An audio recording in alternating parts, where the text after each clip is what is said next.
In a tense Oval Office meeting, U.S. Vice President J.D. Vance and British Prime Minister Keir Starmer clashed over the sensitive issue of free speech. The atmosphere was charged, with both leaders passionately defending their respective positions. This high-stakes exchange has sparked a global conversation about the balance between free expression and societal protections. The debate has resonated far beyond the walls of the Oval Office, igniting discussions in political circles and among the general public worldwide. Vance, a staunch defender of the First Amendment, challenged Starmer on what he perceives as the UK's increasingly restrictive stance on free speech. He argued that the right to free expression is a cornerstone of American democracy and should be upheld at all costs.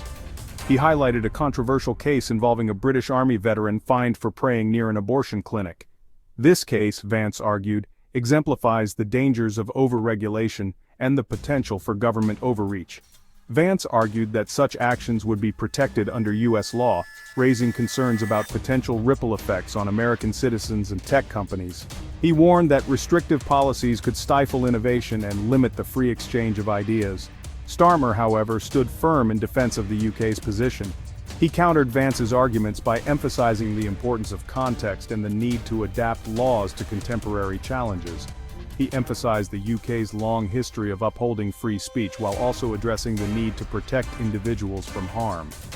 Starmer pointed out that freedom of expression should not come at the expense of public safety and social harmony. According to Starmer, measures against hate speech and harassment are essential for maintaining a safe and inclusive society. He argued that without such measures, vulnerable groups could be left unprotected and societal divisions could deepen. This exchange underscores the broader debate about how free speech is interpreted and applied on different sides of the Atlantic. The differing legal frameworks and cultural contexts shape how each country approaches this fundamental issue. While the U.S. prioritizes absolute free expression, many European countries, including the UK, implement stricter regulations to curb harmful content. These regulations aim to balance individual freedoms with the collective good. The meeting also saw a brief but pointed exchange involving former President Trump, who commented on European aid to Ukraine. His remarks added another layer of complexity to the already heated discussion.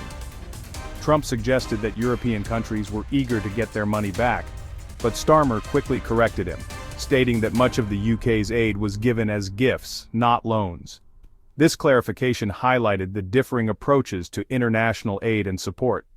This highlights the ongoing debate about international aid and the responsibilities of different countries in supporting Ukraine. The discussion underscored the complexities of international relations and the varying commitments of global powers. In summary, the Oval Office meeting between Vance, Starmer, and Trump was marked by moments of tension and attempts at diplomacy. The leaders' interactions reflected the broader geopolitical dynamics at play. The differing perspectives on free speech and international aid reflect the complex challenges faced by global leaders today. These issues are not only legal and political but also deeply cultural and ethical. As governments navigate these sensitive issues, the balance between protecting freedoms and ensuring societal safety remains a critical point of contention. The decisions made by leaders today will shape the future of global governance and civil liberties.